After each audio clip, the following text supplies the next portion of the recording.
Good morning students, this is PK sir, your chemistry sir, welcoming you to the next lecture, that is lecture number 6, chapter 3rd, class 10th NCERT science का।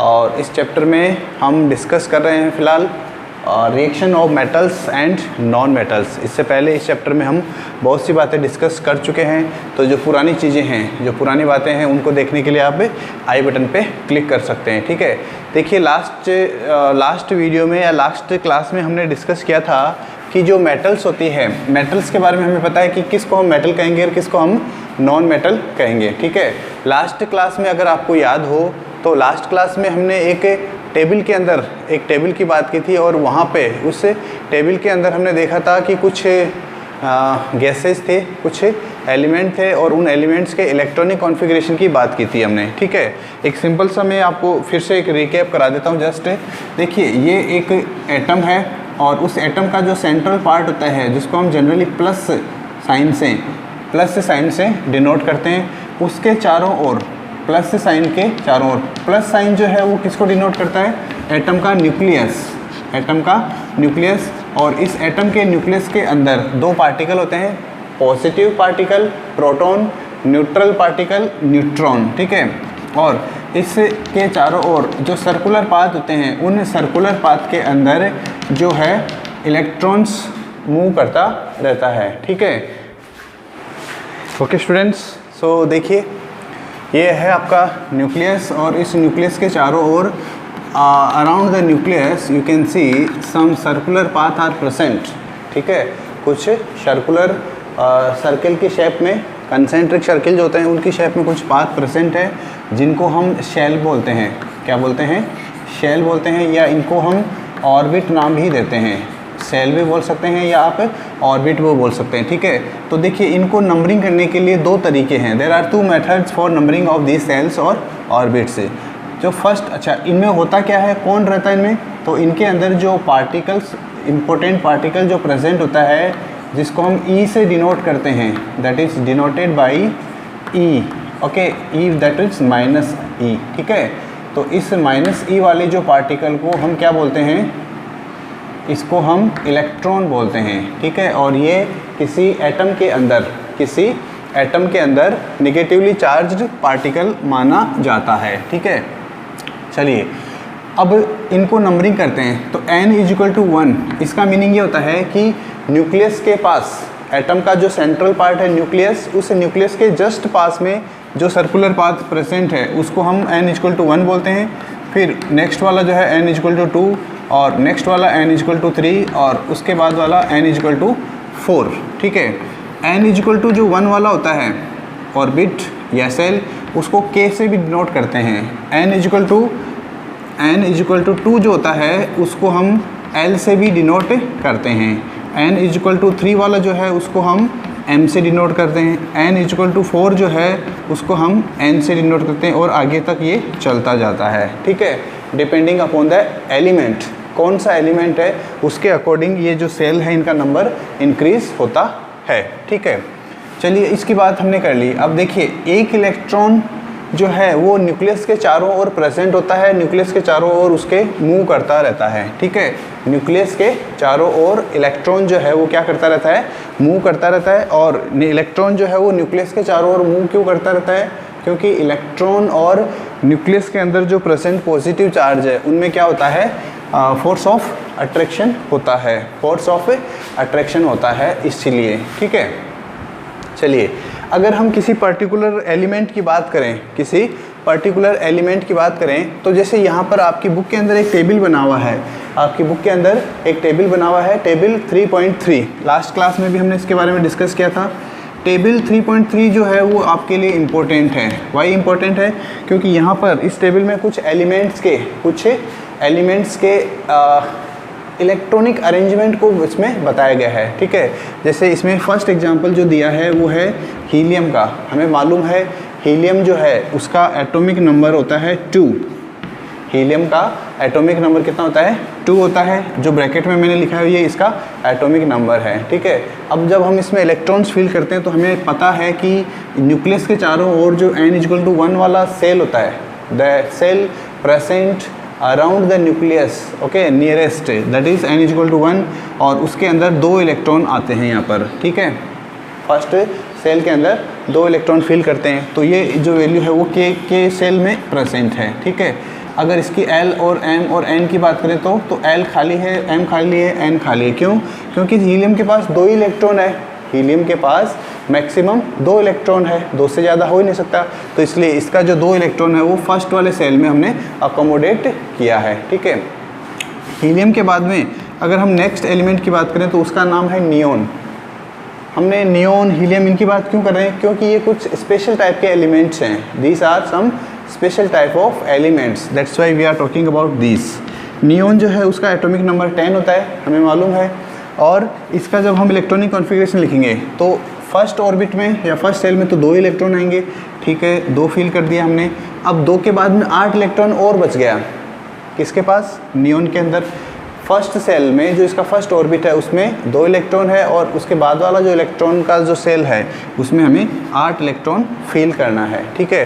तो L के अंदर कितना electron हो गया? 8 electron, M के अंदर 0, N के अंदर भी 0, ठीक है। ये हो गया नियोन का। इसके बाद में अगर हम बात करते हैं तो आता है हमारा एलिमेंट आर्गॉन। आर्गॉन का एटॉमिक नंबर होता है 18। आर्गन का एटॉमिक नंबर कितना होता है? 18, यानी इसके पास 18 इलेक्ट्रॉन है। कोई भी एलिमेंट, ध्यान से सुनिएगा, कोई भी एलिमेंट का एटॉमिक नंबर जो होता है वही उसका प्रोटॉन नंबर भी होता है और वही उसका इलेक्ट्रॉन नंबर भी होता है। मीन से किसी एटम का एटॉमिक नंबर जितना है उतना ही उसके पास प्रोटॉन होगा और उतना ही उसके पास इलेक्ट्रॉन होगा। So that is always equal. But atom के लिए अगर आपने आयन का वर्ड बोल दिया, if you are using the word ion, then all this things will be changed, don't worry, okay. 2 8 8 और ये खाली है, ठीक है। इसका मीनिंग क्या हो गया कि ये जो एलिमेंट्स हैं, हीलियम, नियोन, आर्गन, फिर आप क्या आता है जीनॉन, फिर आता है आपका radon, sorry helium, neon, argon, krypton, krypton भी है एक इम्पोर्टेंट बीच में। तो ये एलिमेंट्स जो है इनको हम बोलते हैं नोबल गैसेस। इनको हम क्या बोलते हैं? Noble gases. अब इनको नोबल गैसेस क्यों बोलते हैं? Why they are called noble gases? तो ये भी आपको पता होना चाहिए कि ये जो एलिमेंट्स हैं इनको हम नोबल गैसेस क्यों बोलते हैं। पहली बात तो सबको पता है कि ये गैसेस हैं, गैसेस फॉर्म में प्रेजेंट होते हैं, इसलिए गैसेस हैं।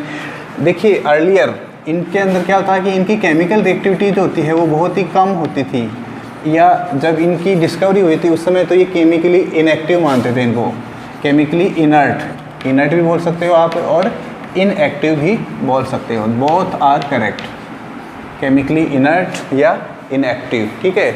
यानी इसका मीनिंग क्या हो गया? इसका मीनिंग ये है कि ये जो एलिमेंट्स है helium, helium, argon, krypton, xenon, radon, ये अदर केमिकल्स के साथ या अदर एलिमेंट्स के साथ रिएक्शन नहीं करते थे, करते थे बोला है मैंने, ओके। लेकिन एट प्रेजेंट कुछ एलिमेंट्स ने, इनमें से कुछ एलिमेंट्स ने कुछ कंपाउंड्स का फॉर्मेशन किया है।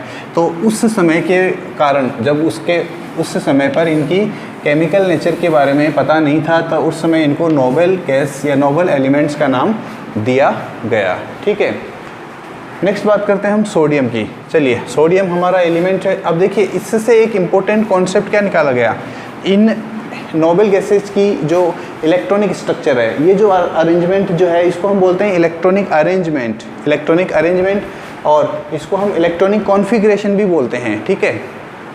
तो क्या चीज़ चेक किया गया कि देखिए इसके अंदर क्रिप्टॉन जो होगा जिसका नंबर 36 होता है, क्रिप्टॉन के अंदर भी आप देखेंगे तो 2 8, फिर उसके बाद में जो लास्ट वाला होगा उसमें भी 8 होगा, रेडॉन जीनॉन जो है उसके लिए भी 8 होगा, ठीक है। ऐसे करके इन सभी के अंदर लास्ट में जो है इलेक्ट्रॉन जो है वो कितना होता है? 8 इलेक्ट्रॉन होता है, यानी कि सभी इन एलिमेंट्स में, ओके।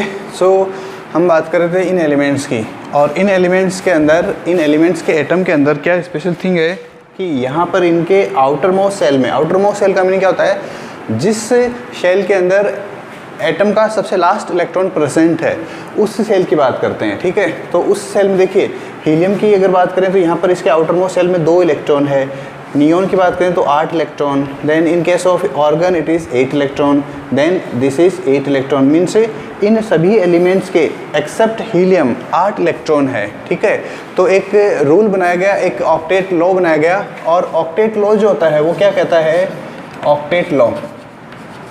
ऑक्टेट लॉ के अकॉर्डिंग अगर किसी एलिमेंट के आउटर मोस्ट सेल में, ऑक्टेट लॉ के अकॉर्डिंग अगर किसी एलिमेंट के आउटर मोस्ट सेल में 8 इलेक्ट्रॉन प्रेजेंट है, there are 8 electron present in the outermost shell element of element, तो उस कंडीशन में वो जो एलिमेंट होता है वो स्टेबल होता है, या वो जो एटम होता है वो क्या होता है, स्टेबल होता है, ठीक है। और नेचर का रूल है, नेचर का रूल है कि सभी स्टेबिलिटी चाहते हैं, ऑल थिंग्स, सभी जगह पे जो है स्टेबिलिटी का जो रूल होता है वो एप्लीकेबल होता है, करेक्ट। अब देखिए क्या होता है, ऑक्टेट रूल तो हो गया अपना, या ऑक्टेट लॉ ये कहता है। अब इसी की हेल्प से हमें कुछ एक्सप्लेनेशन करना है, एक्सप्लेनेशन लेना है। देखिए हम बात कर रहे हैं सोडियम की, सोडियम का जो एटॉमिक नंबर होता है वो होता है 11, ठीक है। सोडियम का एटॉमिक जो नंबर होता है वो क्या होता है, 11 होता है, हमें मालूम है ये तो, करेक्ट। सोडियम का जो एटॉमिक नंबर 11 है वो हमें क्या बताता है कि इसके अंदर इलेक्ट्रॉन्स का अरेंजमेंट कैसा होगा, 2 8 1, ये इसका इलेक्ट्रॉनिक अरेंजमेंट है, सोडियम का इलेक्ट्रॉनिक अरेंजमेंट है, ठीक है। अब इसमें क्या होता है, देखिए अभी इसके पास आउटर मोस्ट सेल में 1 इलेक्ट्रॉन है, ओके, और इस 1 इलेक्ट्रॉन की वजह से ये जो सोडियम है ये स्टेबल नहीं है, अनस्टेबल है, ये जो एटम है वो क्या है, अनस्टेबल है। तो अब इसके पास क्या इलाज है, ये क्या कर सकता है, सोडियम जो जिसके पास में 11 इलेक्ट्रॉन्स हैं और 11 प्रोटॉन्स हैं, ये क्या करता है, 1 इलेक्ट्रॉन किसी को डोनेट कर देता है, 1 इलेक्ट्रॉन डोनेट कर देता है। तो अब इसके पास 10 इलेक्ट्रॉन, लेकिन प्रोटॉन तो अभी भी इलेक्ट्रॉन के इक्वली है, ये इलेक्ट्रॉन इसका यहाँ से फ्री हो गया, ठीक है। जब ऐसा हो जाता है तो अब यहाँ से ध्यान से देखिएगा कि सोडियम के पास 10 इलेक्ट्रॉन है और 11 प्रोटॉन है, यानी 10 electrons and 11 protons are there with sodium. इस कंडीशन में क्या हो जाता है, इसके पास पॉजिटिव चार्ज ज़्यादा है, कितना ज़्यादा है, 1 पॉजिटिव चार्ज ज़्यादा है, तो उस 1 पॉजिटिव चार्ज को हम सुपरस्क्रिप्ट की फॉर्म में प्लस का साइन लगा के लिखते हैं, ठीक है। और अब ये जो बन जाता है इसको हम बोलते हैं सोडियम आयन, क्या बोलते हैं इसको हम, सोडियम आयन, ठीक है।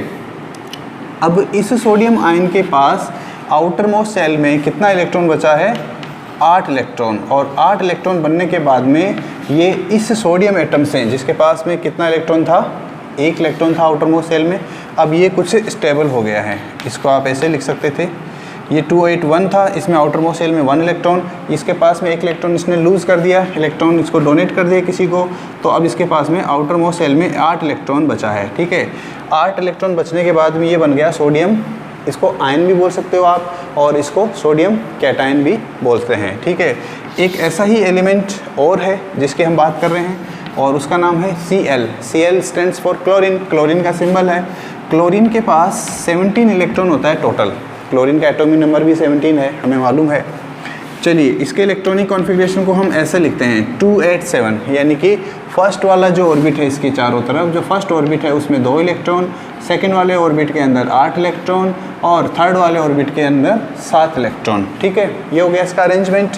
अब ये जो क्लोरीन है इसके पास 7 इलेक्ट्रॉन है आउटर मोस्ट सेल में, और ये भी चाहता है कि मैं 8 इलेक्ट्रॉन करूँ, ओके।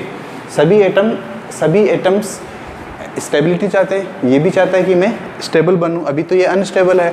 ये अगर 1 इलेक्ट्रॉन किसी से ले ले, अगर इसको कोई 1 इलेक्ट्रॉन दे दे, अगर इसको कोई 1 इलेक्ट्रॉन दे दे, तो उस कंडीशन में अब ये जो है इसके ऊपर देखिए क्या होगा, यहाँ पर इसके पास 17 तो प्रोटॉन था और 17 इलेक्ट्रॉन था।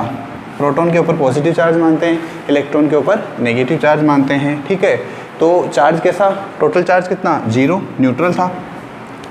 1 इलेक्ट्रॉन ले लिया, 1 इलेक्ट्रॉन ले लिया, तो अब इसके पास कितना इलेक्ट्रॉन हो गया, 18 इलेक्ट्रॉन।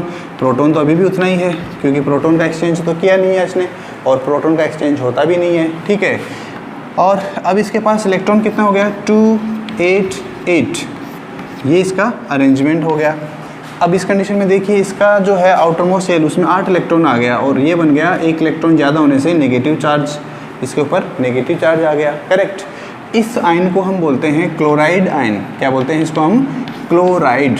पहले तो हम इसका नाम दे रहे थे क्लोरीन, तो ये जब एटम होता है, when this is atom then it is called atom, sorry chlorine. And when it becomes ion then it is called chloride. ठीक है, अब सॉरी क्लोराइड, CHLORIDE, क्लोराइड। ठीक है, ये बन गया क्लोराइड का आयन। अब आप यहाँ पर बोलो या न बोलो, क्लोराइड जो वर्ड है उससे फिक्स है कि वो नेगेटिव आयन ही है। ठीक है, ये अंडरस्टूड है। तो आप चाहो तो यहाँ बोल सकते हो क्लोराइड आयन, या आप यहाँ बोल सकते हो क्लोरीन, क्लोरीन का आयन। क्लोरीन का आयन तो है वो नेगेटिव बनेगा, तो इसलिए हम उसको एनायन भी बोलते हैं। ठीक है, अब इसके ऊपर नेगेटिव चार्ज है, इसके ऊपर पॉजिटिव चार्ज है। ये मेटल से बना हुआ है। सोडियम क्या है यहाँ पर, एक सोडियम तो एक मेटल है, और क्लोरीन जो है वो क्या है, एक नॉन मेटल है। मेटल और नॉन मेटल का जो है वही हमें रिएक्शन देखना है। यानी अगर सोडियम और मेटल, सोडियम और क्लोरीन अगर पास पास में हो, सोडियम और क्लोरीन अगर पास पास में हो, तो सोडियम जो है वो अपना एक इलेक्ट्रॉन जो है वो क्या करता है, क्लोरीन को डोनेट कर देता है। सोडियम जो है वो अपना एक इलेक्ट्रॉन क्लोरीन को डोनेट कर देता है, और क्लोरीन के पास अब क्या बन जाता है, माइनस का साइन आ जाता है। ठीक है, और ये दोनों इलेक्ट्रोस्टैटिक फोर्स ऑफ अट्रैक्शन एक टाइप का फोर्स होता है, जिसके अंदर दो डिफरेंट टाइप के जो चार्ज होते हैं, दो डिफरेंट टाइप के जो चार्ज होते हैं उनके बीच में अट्रैक्शन का फोर्स होता है, और ये दोनों पास पास में रहते हैं, सोडियम और क्लोराइड, Cla। ठीक है, तो ये जो बनता है इसको हम बोलते हैं सोडियम क्लोराइड। ध्यान रखना, सोडियम क्लोराइड जो है ये मॉलिक्यूल नहीं है, this is not a molecule, this is not a molecule. तो फिर ये क्या है, ये कोई एक सोडियम क्लोराइड जो है वो क्या है, एक ग्रुप है, एक ग्रुप है आयंस का। ठीक है, सोडियम क्लोराइड क्या है, एक ग्रुप है। एग्रीगेट का मतलब होता है जिसके अंदर गुच्छा जिसको हम बोलते हैं। ठीक है, एक ग्रुप है आयंस का। तो ऐसा जो होता है उनको हम बोलते हैं, ऐसे जो कंपाउंड्स होते हैं जो आयंस से बनते हैं, ऐसे जो कंपाउंड जिनको हम आयंस से बनाते हैं, this type of compounds are called ionic compounds. इनको हम क्या बोलते हैं, ionic compounds. These are called ionic compounds। ठीक है, और अब ये जो आयनिक कंपाउंड है तो इसके बारे में भी अब हमें स्पेशली पढ़ना होगा। क्वेश्चन जो है वो एग्ज़ाम में कैसे पूछा जाता है, क्यों पूछा जाता है, ये भी आपको पता होना चाहिए। ठीक है, चलिए सेम कहानी अगर हम एक बार और करना चाहें किसी और एलिमेंट के साथ, किसी और एलिमेंट के साथ, तो वो हम कर सकते हैं मैग्नीशियम के साथ। मैग्नीशियम का जो एटॉमिक नंबर है सबको मालूम है, मैग्नीशियम का एटॉमिक नंबर कितना होता है, मैग्नीशियम का एटॉमिक नंबर 12 होता है। ओके, मैग्नीशियम का एटॉमिक नंबर 12 है। ओके, तो ये जो 12 है, इस 12 को हम कैसे लिख सकते हैं, मैग्नीशियम का जो एटॉमिक नंबर 12 है इसको हम ऐसे लिख सकते हैं 2, 8, 2। आउटर मोस्ट शेल में 2 इलेक्ट्रॉन है, अनस्टेबल है। ऐसे ही एक और एलिमेंट इसी के साथ वाला क्लोरीन जो अभी हमने देखा है, क्लोरीन के पास 17 इलेक्ट्रॉन होता है, 2, 8, 7। देखिए इसके पास 7 इलेक्ट्रॉन आउटर मोस्ट शेल में, इसके पास में 2 इलेक्ट्रॉन आउटर मोस्ट शेल में। ओके, दोनों ही परेशान है, ये भी अनस्टेबल है, ये भी अनस्टेबल है। तो क्या कर सकते हैं, मान लीजिए आपके पास 2 क्लोरीन के 2 एटम्स हैं, तो इन 2 क्लोरीन के 2 एटम्स को यहाँ पे देखिए, एक क्लोरीन का एक एटम जो है उसको 1 इलेक्ट्रॉन देते हैं तो Cl- बनाता है। यहाँ पर 2 क्लोरीन के एटम है तो उनको 2 इलेक्ट्रॉन चाहिए, तो 2 इलेक्ट्रॉन देने वाला कौन होगा, मैग्नीशियम होगा। यहाँ पर मैग्नीशियम के पास 2 इलेक्ट्रॉन फालतू हैं, ये 2 इलेक्ट्रॉन ये है, इन दोनों को दे देता है। ठीक है, तो ऐसा हम बना सकते हैं, ये मैग्नीशियम है, ये क्लोरीन है, ये क्लोरीन है। ठीक है, इसके पास 2 इलेक्ट्रॉन है, ये जो मैंने डॉट डॉट बनाया है, 1 इलेक्ट्रॉन इसको दे देगा, 1 इलेक्ट्रॉन इसको दे देगा। ठीक है, और ये आयंस बन जाएंगे नेगेटिव आयंस। क्या बन जाएंगे, ये नेगेटिव आयंस, और ये जो हैं दोनों हमेशा साथ साथ रहेंगे, और इसको हम रिप्रेजेंट करते हैं ऐसे, MgCl2। ये क्लास 9th में आप लोगों ने पढ़ा था कि हम फॉर्मूले वगैरह जो होते हैं केमिकल्स के, या जो आयोनिक कंपाउंड्स होते हैं उनके फॉर्मूले कैसे बनाते हैं, ये आप लोगों ने क्लास 9th में पढ़ा था। ये मुझे अच्छे से याद है। क्यों, क्योंकि ये क्लास 9th का जो सिलेबस है, क्लास 9th का जो सिलेबस है उसका ये पार्ट है। ठीक है, तो इसलिए इसके बारे में आपको थोड़ा सा पुराना जो है, क्या बोलते हैं जिसको, रिकैप करने की ज़रूरत होती है। ठीक है, चलिए, तो इस टाइप से इस टाइप से जो कंपाउंड्स बनते हैं, ऐसे जो कंपाउंड्स बनते हैं या ऐसे जो सब्सटेंस बनते हैं जिसके अंदर क्या होता है कि एक सब्सटेंस यानी कि जो कि मेटल है, एक मेटल जो है वो क्या करता है दूसरे वाले कंपाउंड या दूसरे वाले सब्सटेंस को जो कि नॉन मेटल है, मेटल वाला जो है वो इलेक्ट्रॉन देता है नॉन मेटल को। ओके, मेटल वाला इलेक्ट्रॉन देता है नॉन मेटल को। ठीक है, तो इलेक्ट्रॉन का ट्रांसफ़र होता है इसमें क्या होता है, इलेक्ट्रॉन्स का ट्रांसफ़र होता है मेटल से नॉन मेटल की तरफ। और इससे जो कंपाउंड बनते हैं, ऐसे जो कंपाउंड बनते हैं, उन कंपाउंड्स को हम क्या बोलते हैं, आयोनिक कंपाउंड बोलते हैं। आयोनिक कंपाउंड जो होते हैं उनको एक नाम और दिया जाता है और वो जो नाम है वो भी इम्पोर्टेंट है, तो इनको हम इलेक्ट्रोवैलेंट कंपाउंड भी बोलते हैं। These are also called electrovalent compound. ठीक है, तो इसलिए ये भी आपको याद रखना है। अब यहाँ पर आपको पता होना चाहिए कि कोई भी जो आयनिक कंपाउंड है उसके अंदर कैटाइन का नाम क्या है और एनाइन का नाम क्या है। तो ये जब चीज़ें हैं वो आपको देखते ही पहचान में आनी चाहिए। जैसे ये वाली बात करते हैं, इसमें देखिए जनरली रूल यही है, जनरली बोल रहा हूँ, जनरली रूल ये है कि आयनिक कंपाउंड के अंदर जो कैटाइन होता है उसको पहले लिखते हैं और जो एनाइन होता है उसको बाद में लिखते हैं। ठीक है, इसमें देख लीजिए मैग्नीशियम क्लोराइड जो है, उस मैग्नीशियम क्लोराइड के अंदर Mg जो है वो मेटल है, मैग्नीशियम एक मेटल है और Cl क्या है, एक नॉन मेटल है। ठीक है, तो जनरली एक हम कॉन्क्लूजन बना सकते हैं यहाँ पर। कॉन्क्लूजन क्या होता है कि मेटल इलेक्ट्रॉन देगा, मेटल जो होता है वो क्या करता है, इलेक्ट्रॉन डोनर होता है, इलेक्ट्रॉन का डोनर करता है, डोनेट करता है। और जो नॉन मेटल होता है वो इलेक्ट्रॉन लेता है, नॉन मेटल जो होता है वो क्या होता है, इलेक्ट्रॉन गेन करता है। ठीक है, तो ये इलेक्ट्रॉन गेनर होता है। ठीक है, तो इस कंडीशन में हम ये कह सकते हैं कि नॉन मेटल जो होते हैं वो भिखारी होते हैं, बेगर होते हैं, इलेक्ट्रॉन की ज़रूरत होती है। और ये जो है वो डोनर होता है, यानी कि ये देने वाले हैं, पैसे वाले हैं, रिच है। ठीक है, नॉन मेटल पुअर हैं और मेटल जो होते हैं वो रिच होते हैं। किस केस में, इलेक्ट्रॉन्स को डोनेट करने की टेंडेंसी के केस में। ठीक है, तो ये आपको याद रखना है और जस्ट सिंपल सा तरीका है आपको याद रखने के लिए कि एग्ज़ाम में कैसे याद रखें। ठीक है, कैसे कोई कंपाउंड आयोनिक कंपाउंड बनाया जाता है। ठीक है, चलिए एक क्वेश्चन है, क्वेश्चन ये है कि आपको एल्यूमिनियम क्लोराइड जो है उसको बना के दिखाना है। तो ये आप लोगों के लिए एक होमवर्क असाइनमेंट है। होमवर्क असाइनमेंट क्या है, आपको एल्यूमिनियम क्लोराइड बना के दिखाना है। एल्यूमिनियम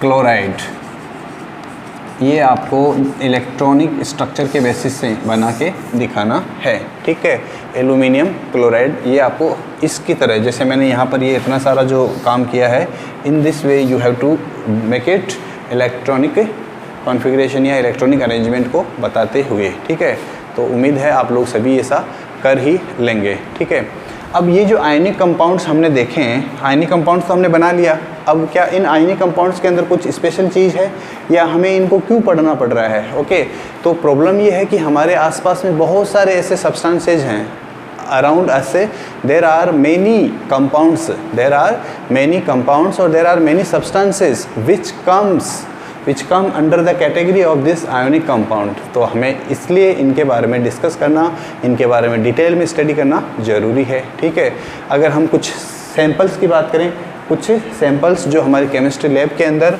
अवेलेबल होते हैं, तो उन सैंपल्स के अंदर देखिए, जैसे आपके पास सोडियम क्लोराइड मिलेगा आपको केमिस्ट्री लैब में ज़रूर। सोडियम क्लोराइड क्या है, एक कंपाउंड है, आयनिक कंपाउंड है। पोटेशियम आयोडाइड KI जिसको हम बोलते हैं potassium iodide. Barium chloride BaCl2 barium chloride. ठीक है, या और कोई सॉल्ट भी हम ले सकते हैं जो कि क्या हो, केमिस्ट्री लैब में अवेलेबल हो। ठीक है, इनके साथ में हमें एक एक्टिविटी शो करनी है। एक क्वेश्चन आपके है, एक एक्टिविटी है आपकी बुक के अंदर, एक्टिविटी 3.13। तो ये जो एक्टिविटी है ये हम वैसे तो केमिस्ट्री लैब में परफॉर्म करते हैं, but now this is corona time so it's not possible.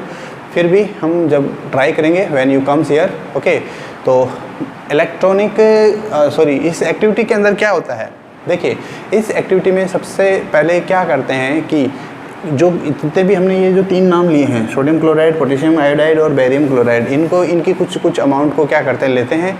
और जो स्पैचुला होता है, स्पैचुला सभी ने देखा होगा आप लोगों ने, स्पैचुला जो होता है उसके ऊपर उसको हम हीट करते हैं, ठीक है। स्पैचुला के ऊपर इसको हम हीट करते हैं। ये जो है स्ट्रक्चर जो आपने देखी नहीं हो या देखी हो तो पता होगा आप लोगों को, ये जो स्ट्रक्चर होती है जिसका एक साइड इस टाइप का होता है और दूसरा साइड जो है वो इस टाइप का, जैसे स्पून होता है उस टाइप का से होता है, ठीक है। This structure is called, metal का बना होता है जनरली स्पैचुला, ठीक है। और इसके अंदर लेते हैं और फिर उसको क्या करते हैं हम हीट करते हैं, किसके ऊपर, जो हमारा फ्लेम है उसके ऊपर हीट करते हैं, ठीक है।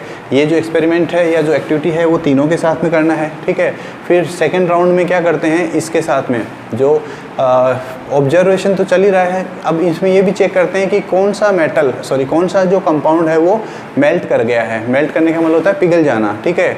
अब उसके बाद में इनको जो है, ये जो तीनों के सैंपल है इनको हम वाटर में डिजोल्व करने की कोशिश करते हैं। फिर वाटर में डिजोल्व करने के बाद में इनको पेट्रोल में डिजोल्व करने की कोशिश करते हैं, फिर केरोसिन में डिजोल्व करने की कोशिश करते हैं। तो हम यहाँ पे ऑब्जर्व करते हैं कि कौन सा सोल्यूबल है और कौन सा इनसोल्यूबल है। अब सोल्यूबल और इनसोल्यूबल वर्ड है आप लोगों के लिए डिफरेंट या कुछ नया वर्ड नहीं है, आपको लोगों को पता होना चाहिए कि सोल्यूबल का मीनिंग क्या होता है और इनसोल्यूबल का मीनिंग क्या होता है। अगर किसी सब्सटेंस को, ध्यान से सुनिए, अगर किसी सब्सटेंस को आपने वाटर में डिजोल्व किया, वाटर में मिक्स किया और वो अच्छे तरह से मिक्स हो जाता है और डिसअपियर हो जाता है, आपको दिखाई नहीं देता है, in that case that substance is called soluble in water, correct. Example जैसे नींबू पानी सभी ने पिया होगा, लेमनेड जिसको हम बोलते हैं।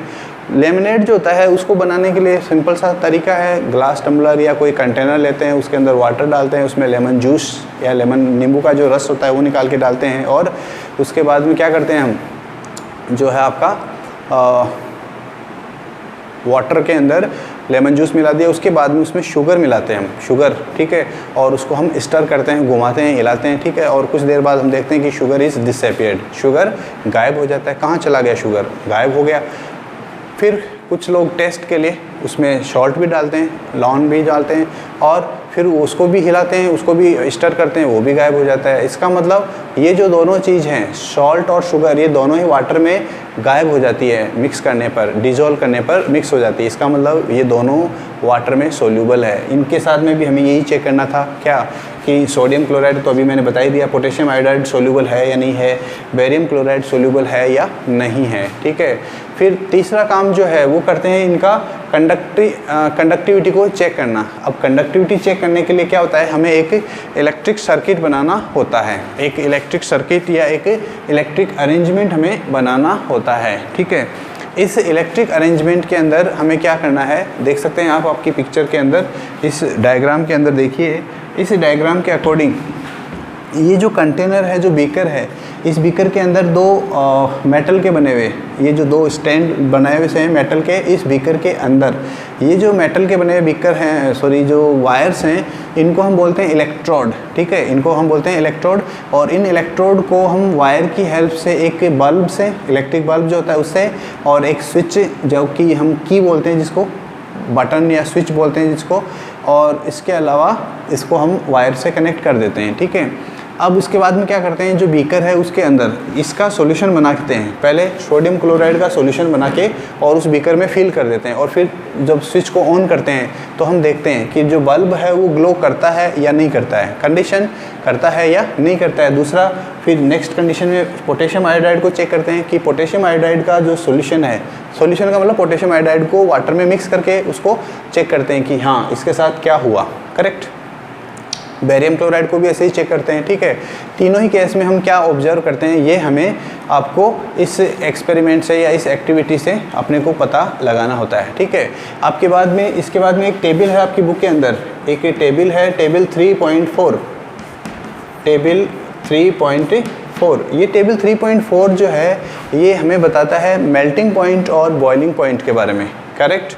अब ये मेल्टिंग पॉइंट जिसको हम शॉर्ट में MP बोलते हैं, MP, और बॉइलिंग पॉइंट जिसको शॉर्ट में हम बॉइलिंग पॉइंट बोलते हैं। चलिए क्वेश्चन ये है कि आपके लिए MP का दूसरा फॉर्म क्या है। MP का, ये MP एक एब्रीविएशन है, किसके लिए है ये, ओके, इससे और क्या बोल सकते हैं।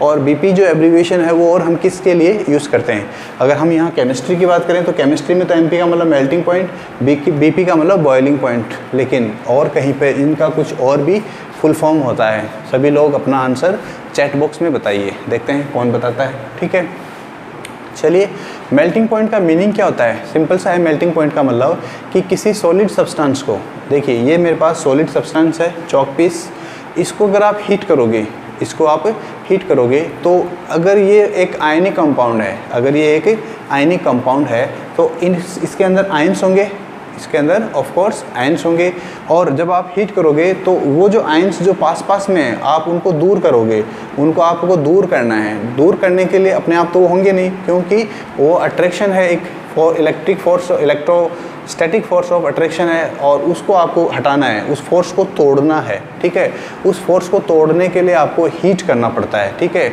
जैसे मान लीजिए ये दो आयन है, एक सोडियम आयन और एक क्लोराइड आयन, दोनों पास पास में है। ठीक है, और इनके बीच में एक अट्रैक्शन का फोर्स है, क्योंकि दोनों अपोजिट टाइप के क्या हैं, आयंस हैं, और इन दोनों आयंस के अंदर क्या है, एक फोर्स ऑफ अट्रैक्शन है। ठीक है, अट्रैक्शन का फोर्स है, बहुत ही स्ट्रॉन्ग फोर्स होता है, तो इसको आपको हटाना है। तो इसके लिए आप क्या करते हैं, इसको हीट करते हैं। तो क्या होता है, ये दोनों धीरे धीरे वाइब्रेट करने लग जाते हैं, और अगर आप हीट करोगे तो एक ऐसा कंडीशन आएगा कि ये दोनों थोड़ा थोड़ा दूर हो जाते हैं। ठीक है, इस कंडीशन को हम बोलते हैं मोल्टन स्टेट, पिघली हुई अवस्था। और जिस टेम्परेचर पर ये दोनों एकदम से थोड़ा सा इधर उधर हो जाते हैं, मोल्टन आ जाता है, पिघल जाते हैं, उस कंडीशन में उस टेम्परेचर को हम बोलते हैं मेल्टिंग पॉइंट।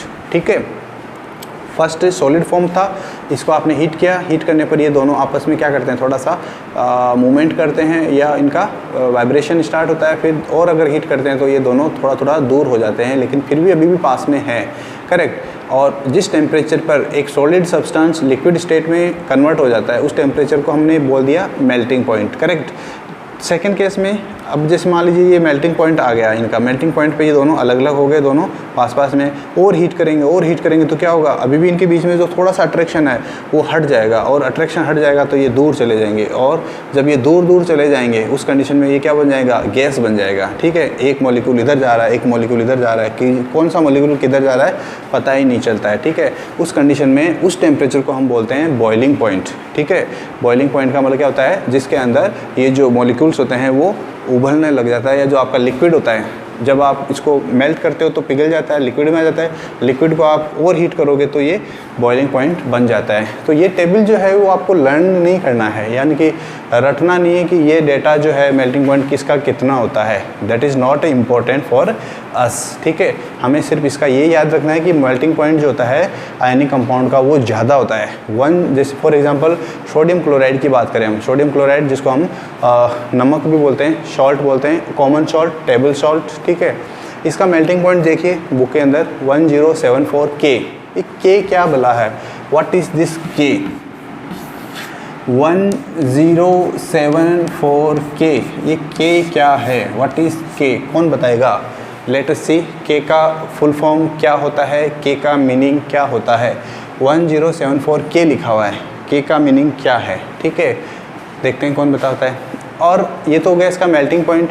नेक्स्ट आता है बॉइलिंग पॉइंट। तो ध्यान रखना हमेशा बॉइलिंग पॉइंट मेल्टिंग पॉइंट से हमेशा ही ज़्यादा होता है, this is always correct. Boiling point is always greater than that of melting point. ठीक है, ये आपको हमेशा ही याद रखना है। ठीक है, तो ये जो टेबल है इससे हमें ये पता चलता है कि जो आयनिक कंपाउंड्स होते हैं, उनका आयनिक कंपाउंड्स का जो मेल्टिंग पॉइंट और बॉइलिंग पॉइंट होता है वो अदर कंपाउंड्स के कंपैरिजन में हाई होता है। बस इसका यही एक कंक्लूजन है। ठीक है, अब इसके बाद में देखिए जो आयनिक कंपाउंड्स है, हमने एक्टिविटी की है, उस एक्टिविटी के बेस पे हमें कुछ कंक्लूजन निकलना है। कुछ कंक्लूजन का मतलब कुछ important points about ionic compounds. ठीक है, और इन इंपॉर्टेंट पॉइंट्स को हम बोल सकते हैं कि ये आयनिक कंपाउंड्स के इंपॉर्टेंट फीचर हैं, इंपॉर्टेंट प्रॉपर्टीज़ हैं, इंपॉर्टेंट स्पेशल उनके कैरेक्टरिस्टिक प्रॉपर्टीज़ हैं। ठीक है, तो देखिए सबसे पहला है फिजिकल स्टेट की बात करते हैं।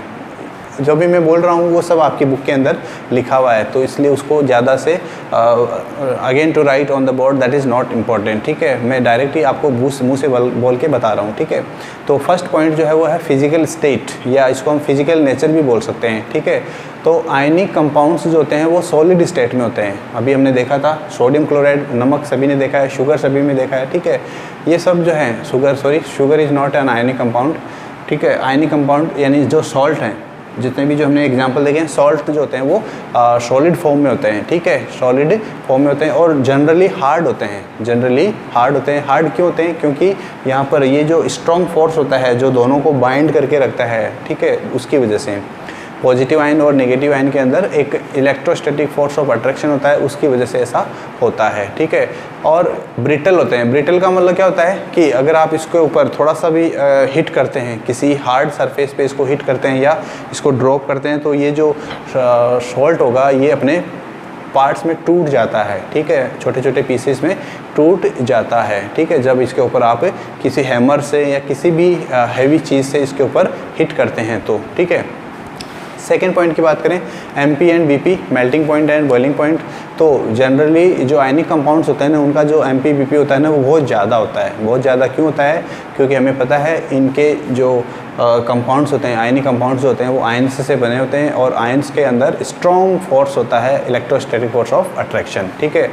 थर्ड पॉइंट की बात करें तो सोल्यूबिलिटी। सोल्यूबिलिटी का मतलब ये होता है कि जब आप इन आयनिक कंपाउंड्स को वाटर के अंदर आप मिक्स करते हैं, वाटर में मिक्स करते हैं तो वाटर में डिजोल्व हो जाते हैं, तो इसका मतलब वाटर में सोल्यूबल होते हैं। लेकिन अगर इसी आयनिक कंपाउंड को, जैसे सोडियम क्लोराइड को, अगर आप केरोसिन में, पेट्रोल में, डीजल में डालोगे तो वहाँ पे ये डिजोल्व नहीं होता है। तो इसका मतलब कुछ सब्सटेंसेज में ये डिजोल्व हो जाता है तो उनको सोल्यूबल बोल देंगे, और कुछ सब्सटेंसेज में ये डिजोल्व नहीं होता है उनको हम इनसोल्यूबल बोल देंगे, ठीक है।